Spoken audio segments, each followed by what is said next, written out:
ছেলের পড়া শেষ হয়েছে, এখন বর্তমানে ছেলের মা পড়তে বসছে। এই যে তার নমুনা।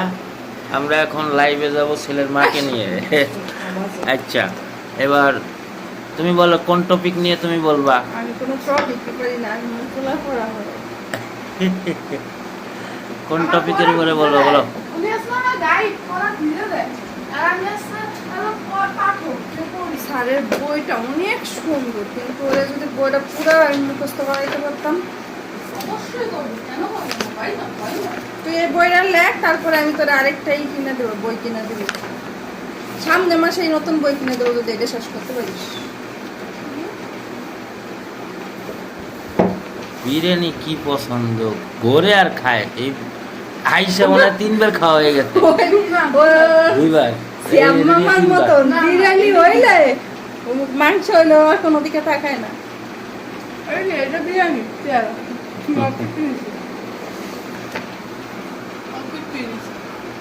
আর ওই লাইটটা একটু জ্বালাই দিতা সত্যি সত্যি না, এমনি ভিডিও। এই যে প্যারাগ্রাফ কয়টা হয়েছে? 2টা। এটা হয়ে গেছে, এটা হয়েছে, এটা তো লেখা হয়নি। তো লিখবা না?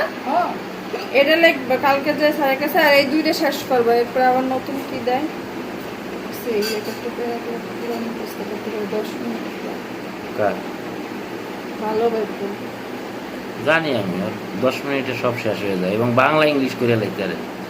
আমি জানি কি, আমি যদি পড়া শুরু করি এটা 10 মিনিট লাগবে এক একটা পেজ আমার মুখস্থ করতে।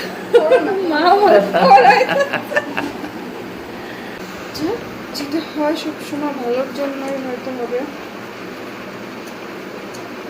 পায়ের বিয়ে নিলে মা ব্যাগটা দিলে খেতে পাম। খাও গো, যাও। সকালে খাই।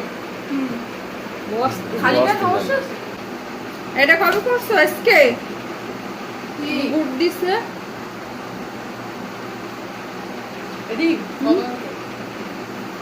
আরে আমি সবসময় গুড পাই, ভেরি গুড পাই, সবই পাই। এরকম গুড ভেরি গুড যেন শেষ পর্যন্ত পাও, তাহলে না বুঝবো যে না ঠিক আছে। এটা কবে লিখছো বাবা? হ্যাঁ, এটা সকালে লিখছো। আর সকালে তো কত বিকেলে। কিসের এটা? মোবাইল ফোন নিয়ে, আর এটা হচ্ছে আজকে কবে? হাতের লেখা আরো সুন্দর করতে হবে। আর তুমি আইলাই ফেলাস তো, আমি বুঝলাম না। তোমারে বললাম যে তুমি বি করো, একটা বইয়ের ভিতরে একটা খাতায় ইংলিশ করবা, স্যারের ইংলিশ গুলো আলাদাই রাখবা, অঙ্ক গুলো আলাদা রাখবে, এই কোচিংয়ের খাতা আলাদা, স্কুলের খাতা আলাদা। আমার কাছে 20টা পেজগুলি এমন ভাবে আছে যে পেজগুলো আমি খাতাতে সিরিয়াস রাখছিলাম না, এর লেগে ওইটা পিন আপ করে আমি খাতা বানাইতে পারতেছি না। খাতা না থাকলে খাতাই না বসে বসে। ওই যে ওই পৃষ্ঠাগুলি আমার লস, আমার কাছে অনেক পৃষ্ঠা পড়ে আছে, কিন্তু ওইগুলিতে খাতা বানানো আছে, এগুলো সমান করে কাটতে হবে, তাই খাতা বানাবো। খাতা বানানোর কথা আমার কথাটা কই আমি এটার ভিতরে এটা ঢুকাইছিস কিসের জন্য? আচ্ছা একটা জিনিস ঢুকাইছি, তাহলে এইটা তো পরে তুমি 1 সময় দেয় হবে আমার তাদের করে।